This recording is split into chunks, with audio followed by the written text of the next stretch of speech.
यहाँ पे ईएमएस के बारे में सवाल है, ईएमएस लिमिटेड के बारे में, और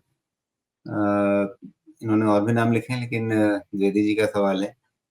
एक ही बात करेंगे, ईएमएस लिमिटेड।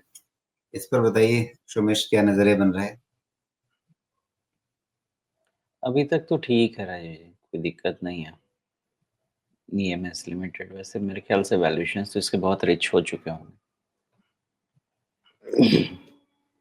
नहीं, ठीक है, वैल्यूएशन भी उतना 22 एंड 28 नहीं, ठीक है, कोई दिक्कत नहीं। वैल्यूएशंस भी अट्ठाईस उतने उनतीस खराब नहीं है। 28-29 का ठीक। मूल्यांकन है, और इस सेक्टर में अगर इसके पेयर्स को देखें तो काफी सारे तो इससे दोगुने तीन गुने मूल्यांकन पे भी हैं, नहीं, बिल्कुल, पी के हिसाब बिल्कुल से। सही बात है। हाँ, वैल्यूएशन का कोई इश्यू नहीं लगता मुझे। ठीक है, अब सेल्स ग्रोथ पे देखते हैं, तो हुआ अब देखिए यही ना प्रॉब्लम, आपको 50-50 सॉरी 50-50% का सेल्स ग्रोथ सीधा आपका 10-11% के सेल्स ग्रोथ में कन्वर्ट हो जाता है, which certainly is a question. अब उसके अगेंस्ट में आप देखिए प्रॉफिट आप जो बनाते हैं, 200 करोड़ के सेल्स पे 37 करोड़ का प्रॉफिट, लेकिन 233 करोड़ के सेल्स पे आप 50 करोड़ का प्रॉफिट बना रहे हैं। और सितंबर क्वार्टर के हिसाब से 211 करोड़ पे आपने 45 करोड़ का प्रॉफिट बनाया और 233 पे 50।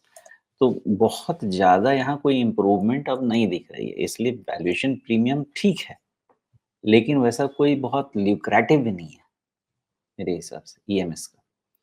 तो इस पे यही हो सकता है कि आपको थोड़ा बहुत स्टॉक गिरेगा नहीं, मुझे तो नहीं लगता कि बहुत गिरेगा, लेकिन रिज़ल्ट डिसअपॉइंटमेंट अगर 1 क्वार्टर और होता है, तो फिर ये कम से कम कन्फर्मेशन होगा कि सेल्स का इश्यू कहीं आ रहा है, बिकॉज़ 50% का सेल्स सीधा 11% हो जाए, वो कुछ मामला समझ में नहीं आ रहा अचानक से। जी, तो लेकिन ये लेकिन बड़ा स्टॉक रिस्क प्राइस को रहेगा। देखें तो स्टॉक प्राइस जो है वो अपने हाईज पे ही रुका हुआ है।